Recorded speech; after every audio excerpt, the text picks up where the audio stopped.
Brother Emmett.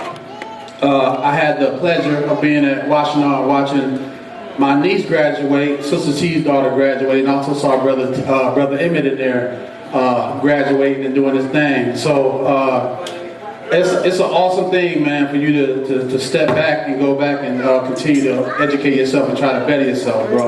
So God has laid it on my heart, even though it's not your birthday, but it's a blessing that you did that, man. So I just want to bless you, and I want to say congratulations to you, man. Congratulations.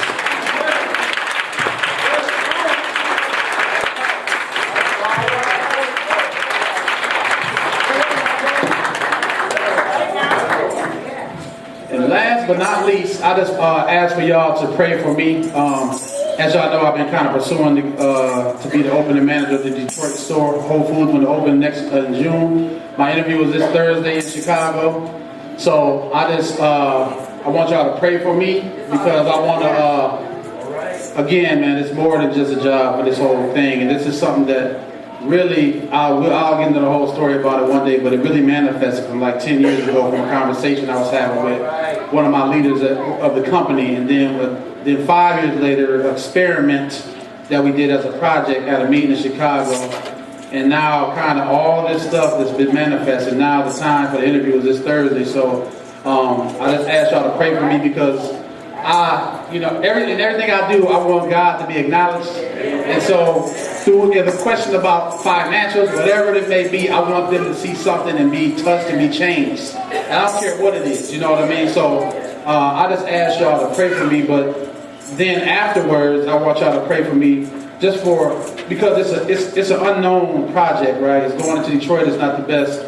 It doesn't meet all the criteria that we usually would put a store in an area. So it's really me stepping out on faith and putting my faith in God and what God can do, and not relying on man. There's some naysayers, there's people that are saying I'm crazy to do this, but I really believe in it, and I believe in actually being able to work in a community of my own people with Whole Foods Market, which I've never been able to do really, because of all the stores in the suburbs. Right. So, we have a lot of things that affect us as far as health-wise and things like that. So I really look forward to just being down there and just being able to not only work with them, but to be able to train somebody to take my job, train somebody to do a better job, or just better themselves.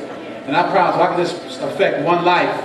One young brother who didn't have don't know where he's going. Kind of like when I first got to Whole Foods, I didn't know what I was going to do with my life. And if I can just affect one life and just get one guy to, realize that there's more for him out of life, then I would say that that's a pretty good job. You know what I mean? So I'm going to need y'all prayers, and if I get that job June 5th, and I told Mom I want my whole church family to be standing out in front of that store with me on June 5th. Next year, on that, it's going to be on a Wednesday, because we always open our stores on Wednesdays. And I really want my New Millennium family to be represented out there. I want each and every one of y'all to be there, because I truly lean on y'all for support. Even when I'm not with y'all, it's good to know y'all got my back. You know what I mean? I know y'all always with me. So I want y'all to be there represented. I'm so proud to be a part of y'all, and just proud to even to speak on that and be, a part of this big thing. So pray for me this week. Pray that God control my speech and everything I say in that interview, and just that He just continues to move me forward. All right? Thank y'all.